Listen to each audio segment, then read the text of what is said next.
gives me great pleasure knowing that you choose to listen to this episode on the John Gardina Classroom. My mission is to serve the Lord by creating content that will help you in your journey of life.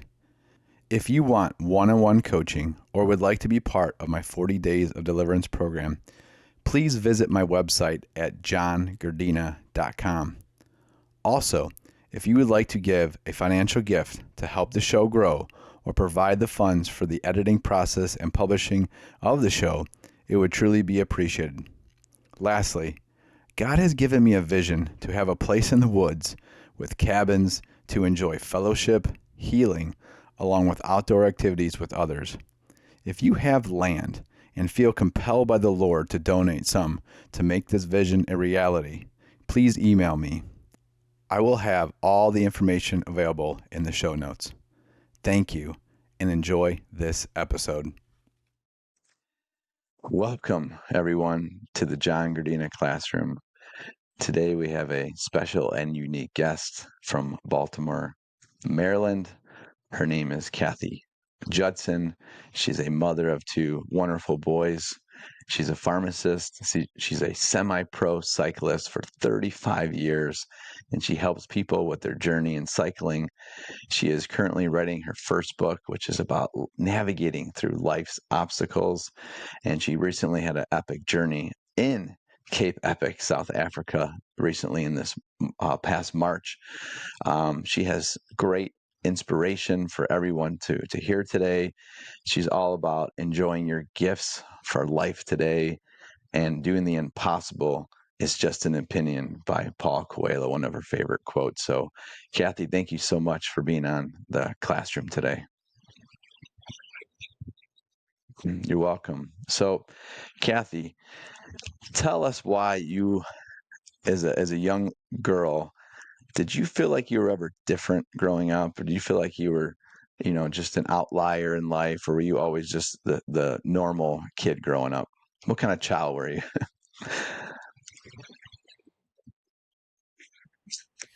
I was always the outlier. I grew up on a farm in southern Colorado, and went to a very small school, and 32 of us went from kindergarten to graduation together. So it was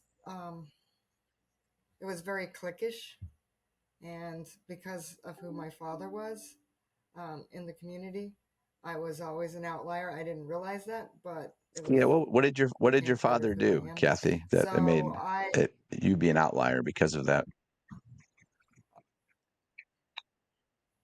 He was always innovating new farm equipment. He developed a lot of farm equipment that they still use today. He unfortunately didn't patent it, but he was always thinking, always creating better and new ways to do things, and kept growing his farm bigger and bigger. And they, most of the people around him, just wanted to stay status quo and just kind of keep their um, comfort zone. But he was never satisfied with that. So he always kept going and going and creating bigger and bigger. And oftentimes in the winter, he would play around in his shop welding because he found solace in that. And so he'd think of these ideas in his head and then create them. And it wasn't small equipment, it wasn't small little things. They were things to haul potatoes Yeah, out of the that's ground and into his well. warehouse. Now it's amazing how you see some parallels probably between your personality and his, the adventure of creation and making things better. So you go through high school, you're in Colorado the whole time, is that correct? So tell us what happens Correct. after high school. Yes. Um, After high school, well, at my last race running, because I was a runner in high school, because that was kind of all we had to do, Yeah. play basketball, and I ran, which was an outlier. I was one of the first women that ever ran cross country in the area I grew up in. And now it's kind of cool to see my little high school Nice. compete at the state tournaments. Um, and then my last race in my high school running career, I got pushed off the track, so I didn't make it to states, that was a huge blow because I just recovered the year before from anorexia. So to not make it to your final race um, was very disappointing. But I just was like, okay, well, I accept this. This is what happened, and so then I decided to go to college. I mean, I already was accepted and run cross country and track at college.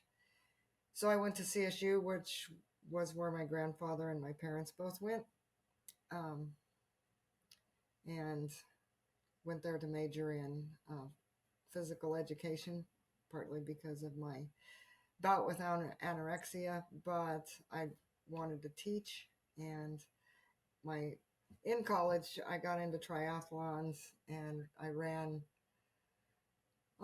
cross country and track for 3 of the 4 years because I was doing triathlons in there too. And that was a great experience being able to run against some of the top women in the world. At that time, we didn't have 3 or 4 divisions, and CSU was in D1, so I got to run against Olympians when I made it to nationals, and even locally, I got to run against Olympians Wow, that's at amazing. Boulder. So, So what inspired you? It's like this is this is where you're an outlier, and I knew it because you're in the University of Colorado State, right?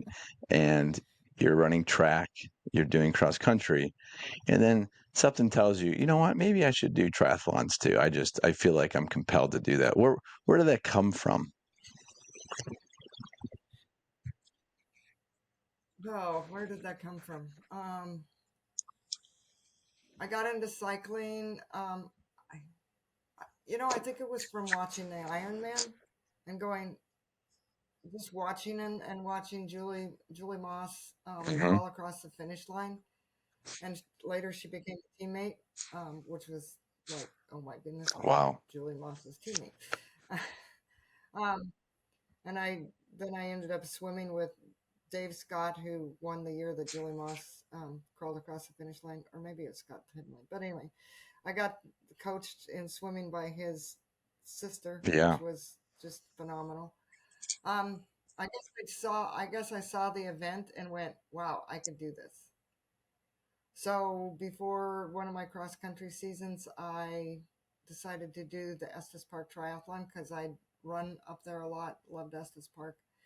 So it did it in reverse, and that's what really gave me the triathlon bug was Estes, and then well, actually I did one Fountain Mountain in Yeah. Arizona to qualify for the Ironman, and I See, couldn't swim. I could not swim. I developed this fear of the water from taking a PE class. The teacher was so bad that I just had a block of swimming.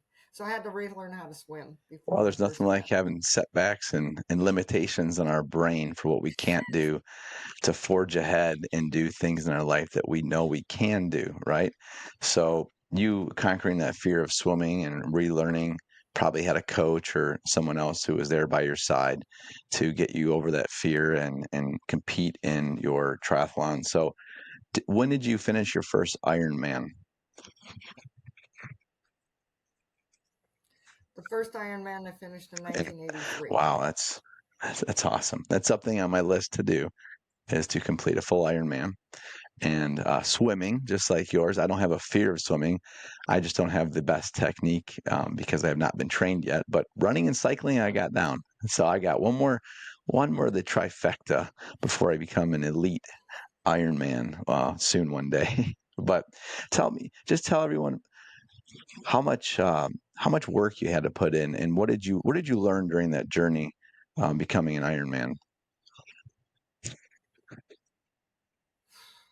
That was a long journey because back then there weren't all these coaches, and a lot of it was self-coach. So I'd read what other people were doing. Um, After my first year, I got picked up by Mizuno, and I had a lot of friends from the running community in Fort Collins and Boulder that would guide me. The running wasn't an issue because I'd run cross country and track. Cycling, I ended up with a really I met a friend that would ride, that was, he had raced pro or semi pro as well. So he could kind of guide me in workouts and stuff. And we'd go on long rides just to get ready for the Ironman. And then swimming, I had a coach. It wasn't great. My technique was horrible, but I had a place to swim early in the morning.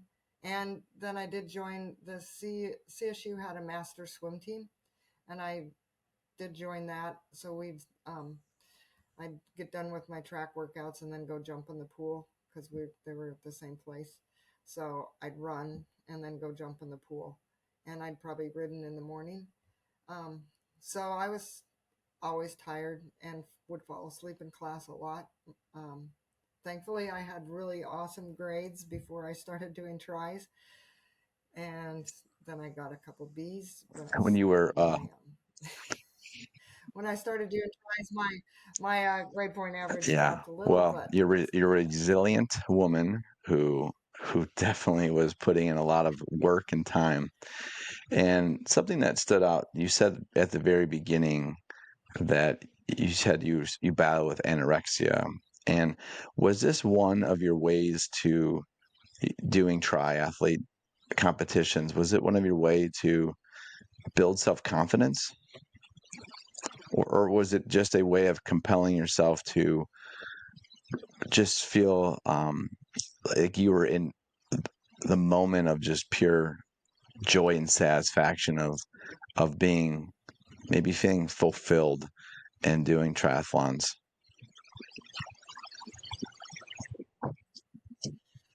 Well, I've never had it asked that way. I think I went into anorexia because my family of origin is Okay, kind of that's all right. No, that's messed good. up. Um, so another a friend of mine, she went had anorexia too. Um, and for whatever reason, I just needed to have the control in my life, but quickly realized that I wasn't going to be able to play basketball because my parents pulled me off the team.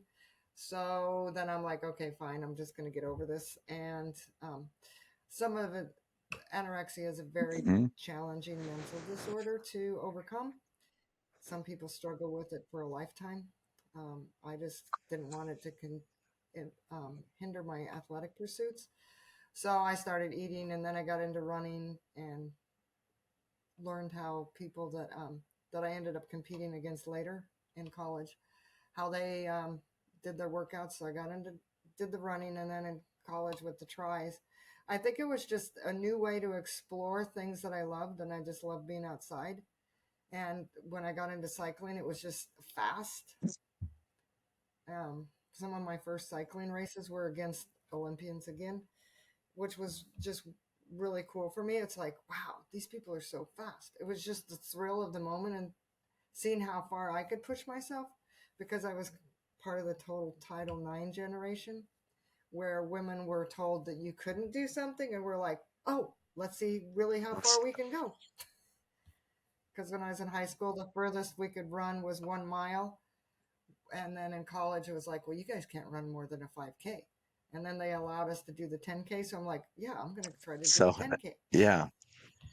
And so I think that that was more of the impetus to do tries. It's like, oh, well, let's just keep pushing the envelope. No, that's it's always great to understand the why, right? So like for you were motivated by the no. So when someone said no, you're like, well, I'm going to show you why it's a yes. So that's why you kept pushing yourself. And then you're around these great athletes through college. You have a passion for doing triathletes. And then it sounds like you said something about cycling. It was fast, it was fun, it was competitive. So did after college and after your experience with triathletes, did you just focus on cycling then? Yes, I got married and knew that I couldn't do married life, and be a triathlete because Yeah. it was just took so much time.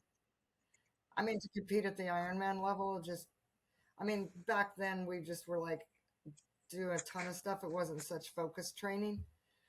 I don't think it takes as much time now as I put in, but because there's more focused training and you can be better with less, Yes. more is less is better.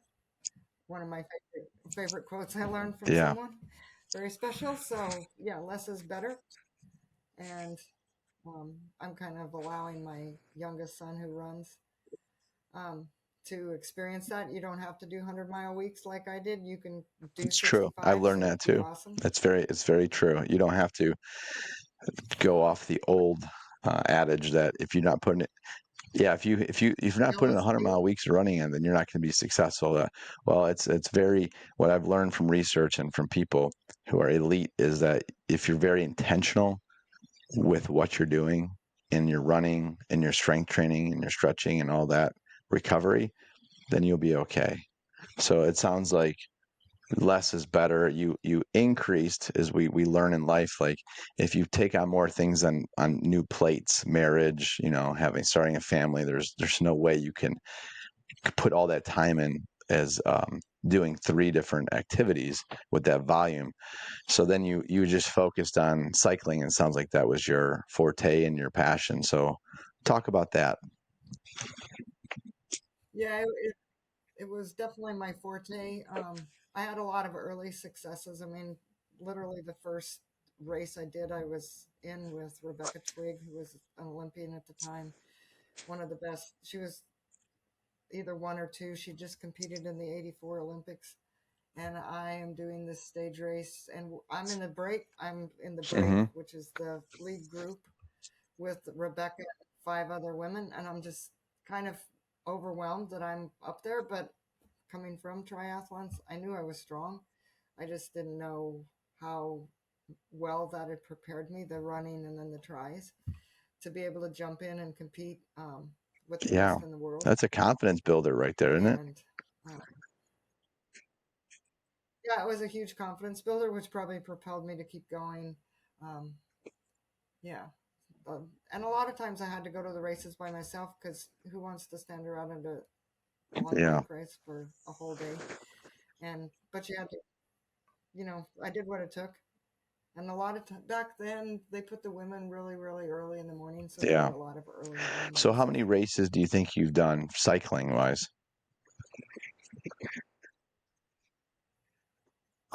Um, Back then I was doing about 50 to 60 a year, and I did that. I did that for 15 years. Um, well, no, I did that for like 13 years, and then I had my first son, and at that point I had transitioned into mountain biking, so I only would do like maybe 20 a year. So I used to keep track, and after a while it was just I just enjoyed being in the moment more instead of worrying about how many I've done and what times I did all the races in, because the statistics just became overwhelming, and I was more into experiencing the moment and looking at nature around me and Yeah, enjoying yeah. So you went enjoying from God's being creation. super competitive, and then just as obviously having a family, you understood that you still enjoyed doing this, so you cut back your races, you transitioned to some mountain biking, and I think it sounds like that through mountain biking you really enjoyed God's creation of nature. So talk a little bit about that. Well, that's one of the things that's, I mean, now I do four disciplines of cycling, but it was nice to transition into mountain biking because growing up in the mountains, I spent my childhood in the back of a Toyota 4x4 with my dad at the helm, and we got to just enjoy this incredibly awesome back road adventures. And that was kind of a connection with mountain biking. Was this is my heart always felt really, really awesome being in the mountains. And even sometimes when I was just thinking of, I got lost on a course Mhm. once and had to find my way back to the start line.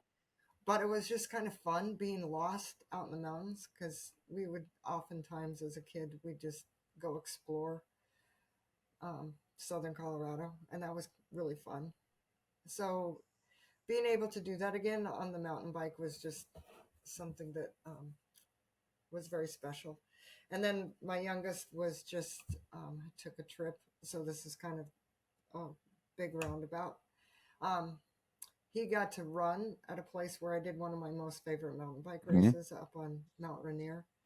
He ran at Crystal Mountain, and to see where he ran, where I had cycled before he was born, where his other older brother was alive, but it was just like, wow, this is really cool. Reliving that race through his journey running, but I was reliving my ride cycling, and just we were just both awestruck of how beautiful it was Yeah. and how steep it was, but just And out there, and just that was Mount Rainier. Is that what you said? enjoying the beauty.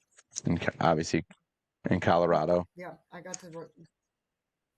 Oh, okay. No, it was in Washington State. I traveled. I was doing they had a Norba, the governing body of mountain biking had a series for several years, and I was doing that because I could get ready to do several races throughout the year instead of doing a bunch of races. So while Matthew, the oldest, was small, I could travel to the races Yeah. and do the national series.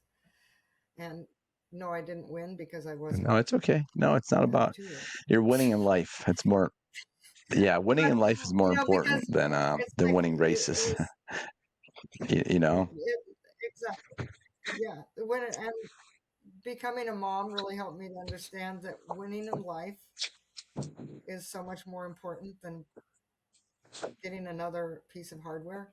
I mean, sometimes people are so focused on the hardware, but really having two awesome kids.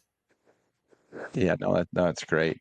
Um, I think one of the things I like to go into now is so you told your story of your upbringing with your father, and then going to CSU, and then after that really being competitive, getting married, and then after 13 years of really competitive cycling races, mountain biking transitioned into your life as well.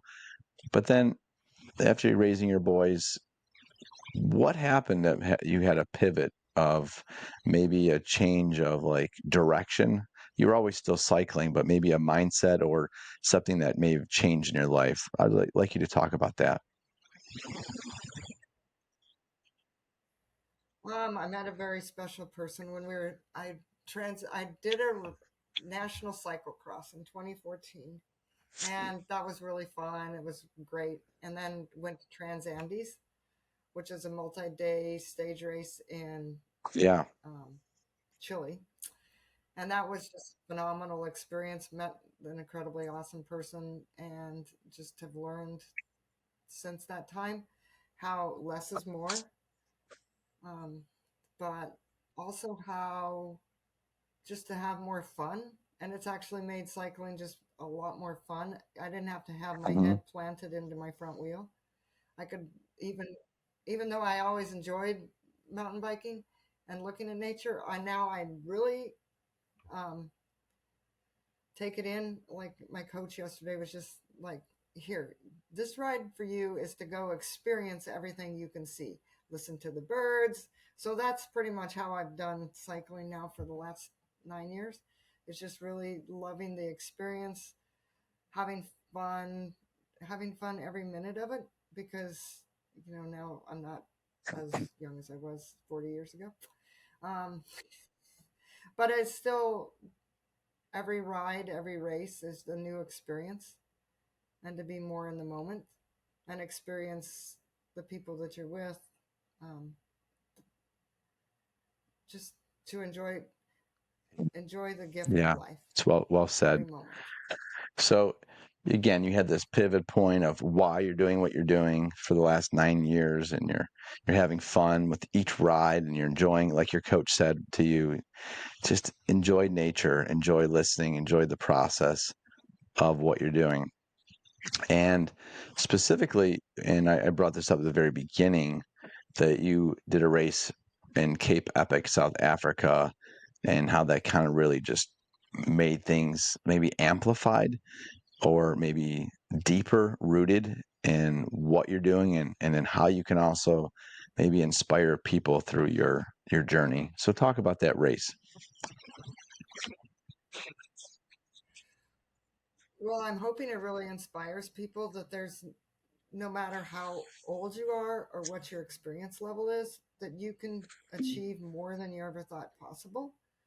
Um, it was the hardest thing I'd probably ever done, and I've done big cycling races. Like the longest race for Yeah. women in ever was in Idaho, and that was an phenomenal experience. So I had that background to compare it to, but I rode 60 Wow. hours in 8 days. So every day was a work day on the bike, and that's um, my wonderful partner was just phenomenal and just kind of helping with the mindset. Just like this is a day at the office. I'm like, okay, well, a day at the office is 8 hours, so that my office Yeah. right now is my So bike. you were how I wasn't prepared for that going into the race. Um, Kind of thought, oh yeah, this is long. Okay, based on other races, we can probably finish in 6 7 hours for each stage. Mhm. But then it got to be 8 and 9, and there were just so many challenges to overcome. I mean, they make it the hardest mountain bike race in the world, and it is for a reason. They have such awesome terrain to work with that they can shoot you up this mountain and down and shoot you up another mountain and down. I mean, you're never really more than 250 miles from the start line, but there's so much terrain that they use. The terrain is phenomenal. The downhills were just amazing, and it's just such an incredible event. Um, and it was we're in again, but the first year was like wow, because we talked about it for so long, but to finally have it all come to place, and then it was just such a phenomenal experience.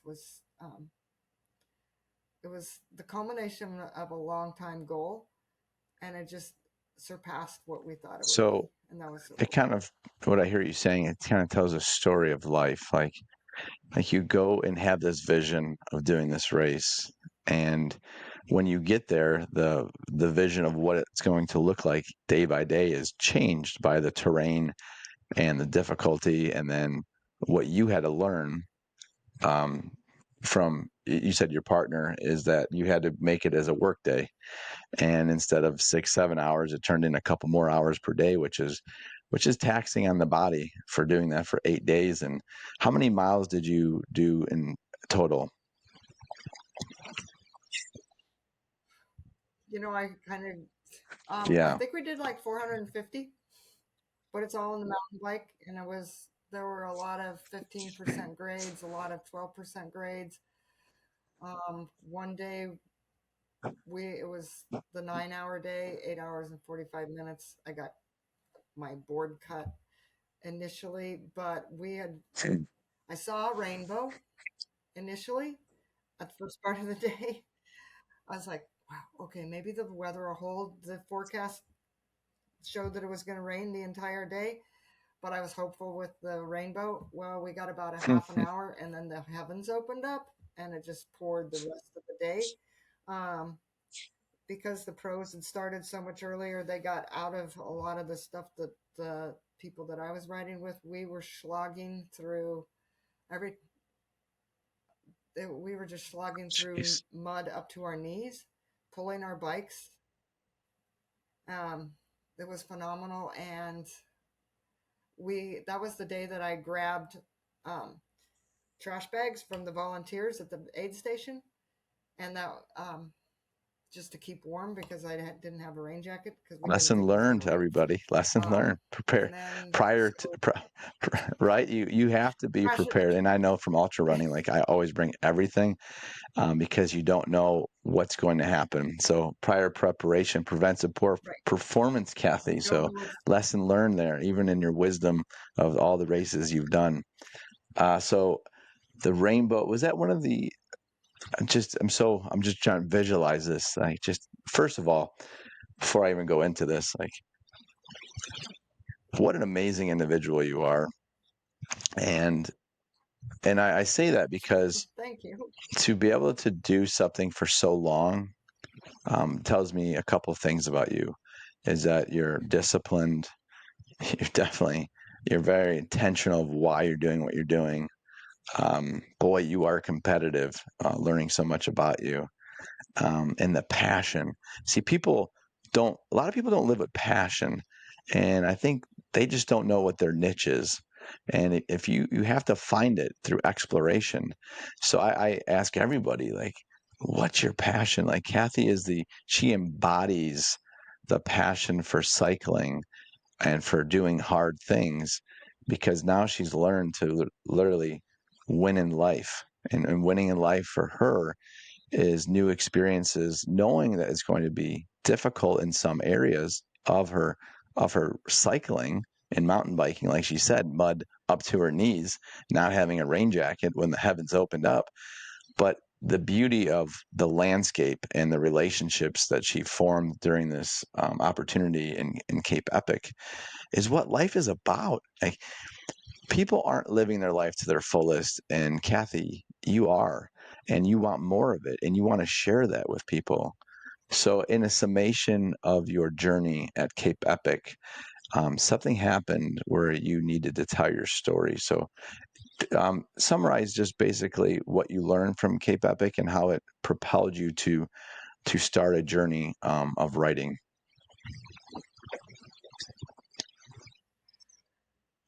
What I learned that um, nothing impossible is an option, is not an option. The Yeah. quote that I have on the email. Um, it's the impossible is just an opinion, and you're so much more capable with proper preparation than you think you are at the moment. And yes, passion. Without passion, properly focused passion, um, how much are you really contributing to the world? Because there's so many ways to contribute. Just the other day, I was out on the boardwalk here and was just able to experience a Wow. mother adopting a son. It's her new son, she called him, who had just lost his mother. I didn't get into the details, but just to see the life, how life enveloped this little family. And that was kind of like the Cape Epic experience was we all became a community. And now through that experience, just like when I went to Russia to race, there's just lifelong friends that because when you go into something that passionately and you suffer together, there's a bond that develops that if you haven't experienced that, the suffering part, um, you just can't experience and you can't embrace. And it's just, there's nothing wrong with the other, but I'd prefer to live life passionately. And I learned that from my friend who survived breast cancer, stage 4 breast cancer for 4 years or 9 years, 9 years. She just had such a You passion know for what? life. It's bringing back flashbacks and memories for me. And you don't know this, but when you did your race, I was actually doing my first 100-mile race as well. And what resonates so well with me is that you said that suffering creates a bond in that community.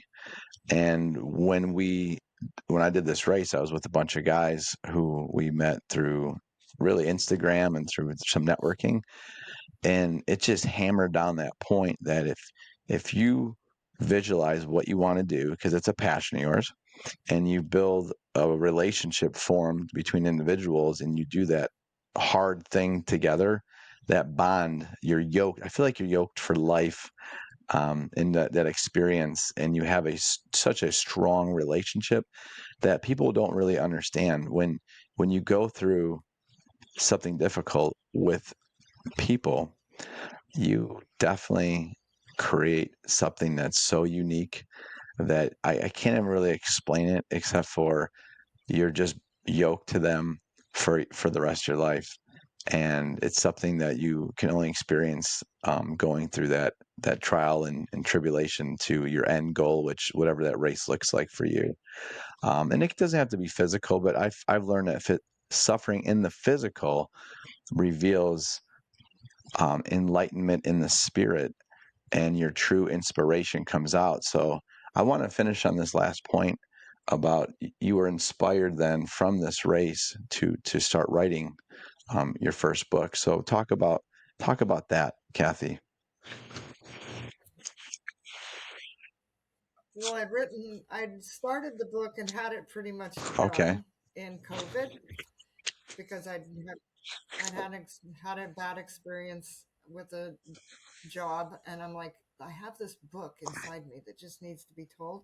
And then I shelved it, put it away, and then around right before Cape Epic, I was like, wow, I should maybe really get this going. So since that time, um, I have really been trying to work on it and met Dom through getting it to the point of editing, and so it's basically my life journey because of the pieces of it, the preparation, the mindset. Then you got to take care of your body, and because of my bout with anorexia, nutrition and taking care of your body that way have always been very important to me.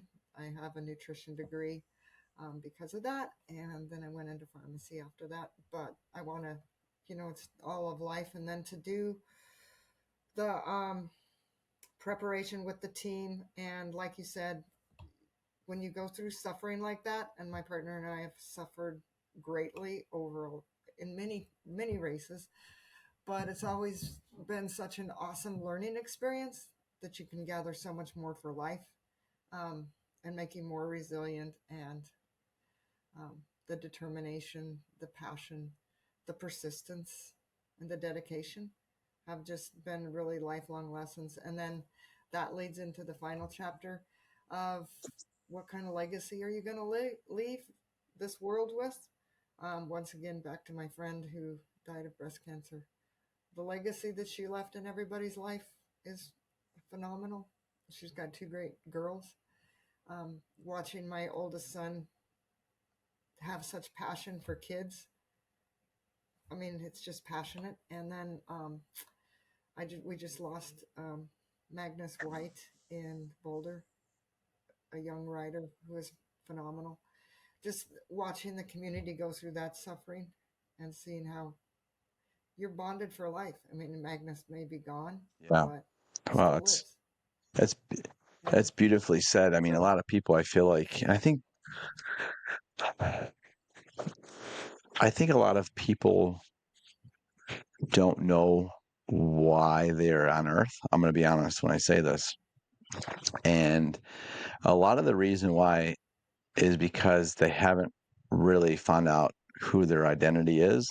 And this is very important. The identity comes from God because He created you. As I said, He's and biblically He breathed life into you.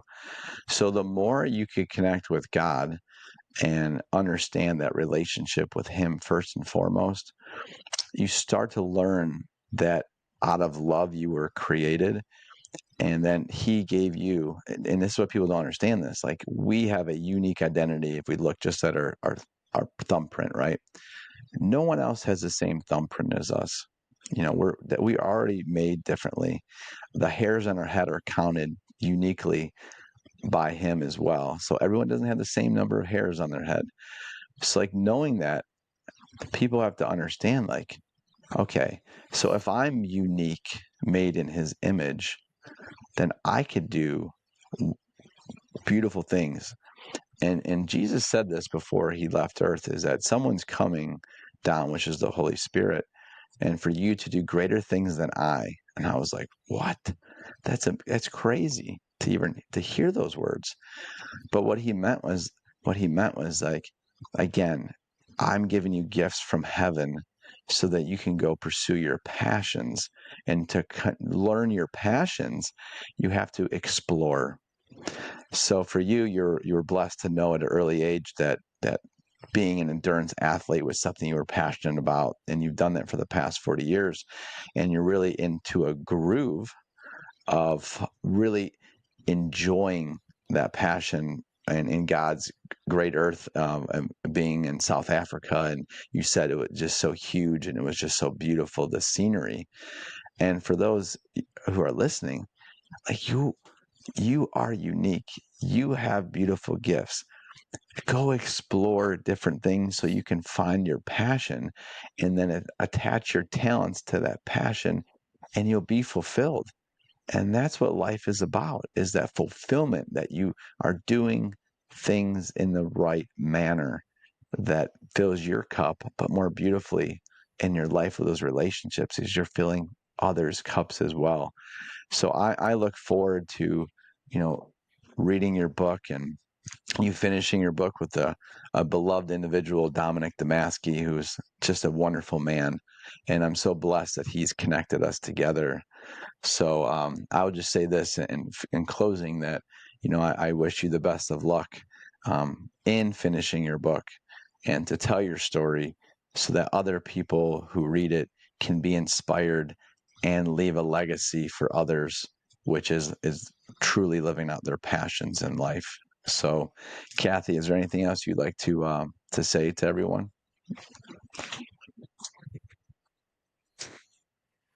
Watch us in Cape Epic when we get Nice, two nice. And buckles. and when is that race again? And is it in March again? Okay, so It's in March. follow Kathy's journey. I will put her where you can find her on Facebook in my show notes, so you can see her journey. She will have her book published this year through Motivation Champs, Dominic Damaski, and she's just an inspiring individual who I hope you learn some great lessons from for being prepared and learning a mindset and learning how nutrition is important and being resilient and dedicated to your craft. And if you do that, you're going to win in life. And it's not about the buckles, even though it's fun to have, but winning in life is so much more. It's about the relationships and the bonds that you create with other individuals. So, Kathy, I will put all your information in the show notes for the show. I'm truly honored and blessed that you were able to come onto the classroom and share your stories of your life, and how people can use their gifts and trek through life on their destination and journey so they can inspire others as well. So thank you so much, Kathy. And this class is dismissed.